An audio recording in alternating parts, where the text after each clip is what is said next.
додгоҳи ҳуқуқи башари Аврупо амр додааст, ки Русия барои поймол кардани ҳуқуқи як шаҳрванди Тоҷикистон ба ӯ 4000 евро ҷуброн бипардозад.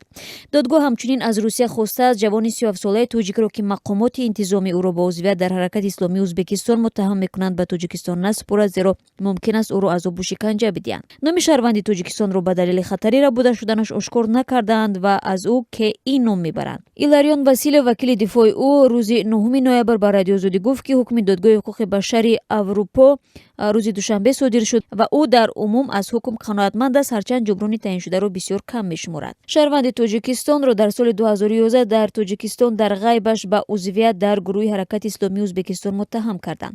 Фаъолияти ин созмон, ки онро Амрико дар феҳристи гурӯҳҳои террористӣ ворид кардааст, дар Тоҷикистон мамнӯъ аст. баъди дархости давлати Тоҷикистон аз Русия барои истирдоди ӯ ба Душанбе, ки иро рӯзи 3 ноябри соли 2013 дар Москав дастгир намуданд.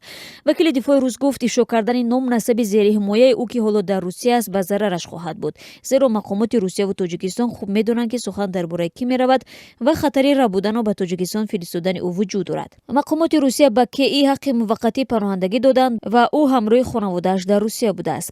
ҳайати додрасони додгоҳи Аврупои ҳуқуқи башари Аврупо мегӯяд, ки зимни судури ҳукм дар бораи шаҳрванди Тоҷикистон, гузоришҳои созмонҳои ҳомии ҳуқуқ дар бораи бадрафторӣ ва азобу шиканҷаи боздоштшудагон, аз ҷумла аъзои ҳизби мамнӯи Наҳзати Исломиро ба инобат гирифтааст. ҳоло бар асоси ҳукми ин додгоҳи байналмилалӣ, Русия ҳақ надорад шаҳрванди муттаҳам ба афродгароӣ дар Тоҷикистонро ба Душанбе таслим кунад. додгоҳи мазкур дар гузашта чанд дафъа Русияро ба нақзи ҳуқуқи шаҳрвандони Тоҷикистон ва истирдоди ғайриқонунӣ онҳо гунаҳгор донистааст ва амр додааст, ки ба онҳо ҳазорон евро ҷуброн бипардозад.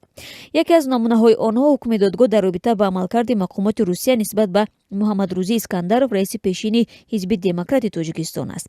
додгоҳ 7 соли пеш ҳукм кард, ки Искандаров ғайриқонунӣ ба Тоҷикистон истирдод шудааст ва Русия бояд барои нақзи ҳуқуқи ӯ 33 000 евро ҷуброн бипардозад.